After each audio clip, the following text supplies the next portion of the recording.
2 orang, permainan 11 orang. Masih ada satu kesempatan. Kalian harus main kembali sebagai tim. Semua momen harus dimanfaatkan. Masih mau main? Ayo kita fight.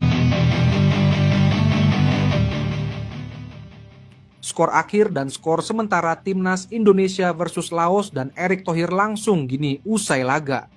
Untuk update skor bisa kalian lihat di judul dan thumbnail video ini ya. Berita pertama jalannya laga.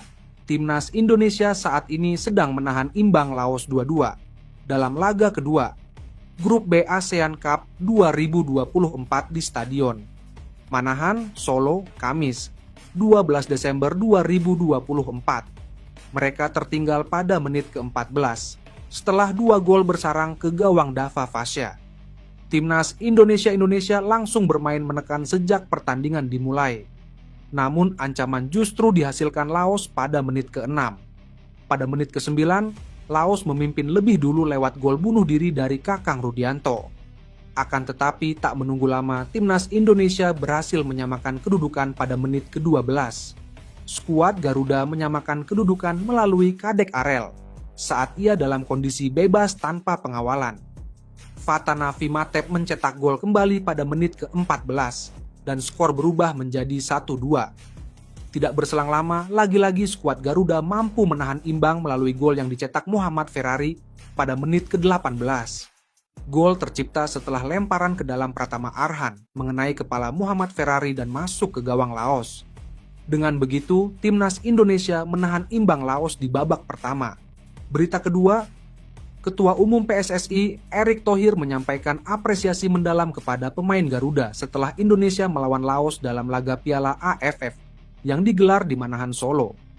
Usai laga, Erick Thohir mengungkapkan kekagumannya terhadap perjuangan skuad Garuda yang tampil impresif meskipun menghadapi jadwal yang padat dan perjalanan panjang dari Myanmar.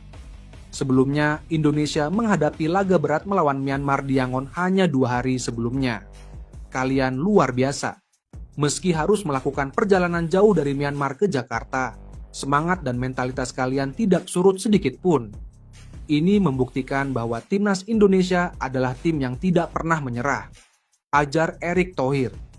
Erick menyoroti dedikasi dan komitmen para pemain serta tim pelatih yang mampu menjaga konsistensi permainan. Menurutnya, kemenangan atas Laos bukan hanya soal hasil, tetapi juga cerminan semangat juang bangsa. Setiap pemain menunjukkan hati mereka di lapangan. Mereka bermain untuk negara, untuk merah putih, dan itu terlihat malam ini. Kita semua tahu betapa melelahkannya perjalanan udara yang panjang dan langsung bermain dalam waktu singkat. Tapi mereka membuktikan bahwa mereka siap memberikan yang terbaik. Tambah Erick. Perjalanan kita masih panjang. Setiap pertandingan adalah final bagi kita. Saya yakin dengan semangat seperti ini, kita bisa meraih hasil terbaik di turnamen ini. Tutup Erick. Pengakuan menyedihkan pelatih Malaysia usai timnya hanya menang tipis lawan Timor Leste di Piala AFF 2024. Pelatih Malaysia Pau Marty Vicente memberikan tanggapan setelah timnya kepayahan mengalahkan Timor Leste di ASEAN Cup Piala AFF 2024. Malaysia mengalahkan Timor Leste dengan skor tipis 3-2 di Stadion Nasional Bukit Jalil, Kuala Lumpur, Rabu, 11 Desember 2024 malam. Tim besutan Pau Marty itu mencetak gol lebih dulu pada menit ke-37 lewat Syafiq Ahmad. Akan tetapi, Timor Leste mampu membalas 2 gol pada masa injury time babak pertama. 2 gol Timor Leste itu dicetak oleh Xavier, 45+1 menit, dan Joao Pedro, 45+3 menit. Babak pertama, Timor Leste unggul 2-1 atas Malaysia. Malaysia bangkit pada babak kedua dengan melesatkan 2 gol yang dicetak oleh Paulo Josue, 70 menit, 83 menit. Pau Marty menilai babak pertama sukar untuk dideskripsikan. Apa yang terjadi di babak pertama merupakan sesuatu yang cukup sulit dijelaskan. Terkadang kami harus menerima apa yang terjadi tidak sesuai rencana, kata Pau Marty dikutip dari Harian Metro. Meski kesulitan menang, ia menjelaskan tetap meraih target kemenangan. Beberapa pemain memang mengalami cedera tapi kami di sini untuk menang dan berhasil membawa pulang 3 poin. ujar pelatih asal Spanyol itu. Kemenangan ini membuat Malaysia naik ke posisi pertama klasemen. Sementara Grup A ASEAN Cup 2024, Malaysia kini mengemas 4 poin dari 2 pertandingan yang sudah dijalani. Sebelumnya Malaysia bermain imbang 2-2 melawan Kamboja pada laga pertama Grup A ASEAN Cup 2024 di Stadion Olimpiade Phnom Penh, Minggu, 8 Desember 2024. Thailand harus turun ke posisi kedua karena baru mengemas 3 poin. Thailand turun karena mereka tidak menjalani pertandingan hari ini. Di sisi lain, menurut cuitan di X jurnalis Astro Arena Faudirul Syuhaimi Arab dan Faudirul S, Syafiq Ahmad menderita cedera pergelangan kaki. Situasi terkini Syafiq Ahmad usai laga melawan Timor Leste. Diketahui ia mengalami cedera pergelangan kaki. Ketinggalan aksi bertemu Thailand di Bangkok, tulis Faudirul Syuhaimi. Kami memiliki pemain yang cedera selama pertandingan dan kebobolan 2 gol, tetapi pada akhirnya kami berhasil menang. Ini adalah turnamen, jadi kemenangan sangatlah penting, kata Pau Marti. Bagaimana kita ingin fokus di turnamen internasional ketika klub-klub memanggil kembali pemainnya, jadi ini menyulitkan para pemain dan saya pikir mereka melakukan yang terbaik yang mereka bisa dengan situasi ini, ujarnya. Selanjutnya, Malaysia akan menghadapi Thailand di Stadion Raja Mangala 14 Desember 2024. 2 pemain abroad absen. Indras Jafri panggil 26 pemain timnas U20 untuk TC kedua jelang Piala Asia 2025.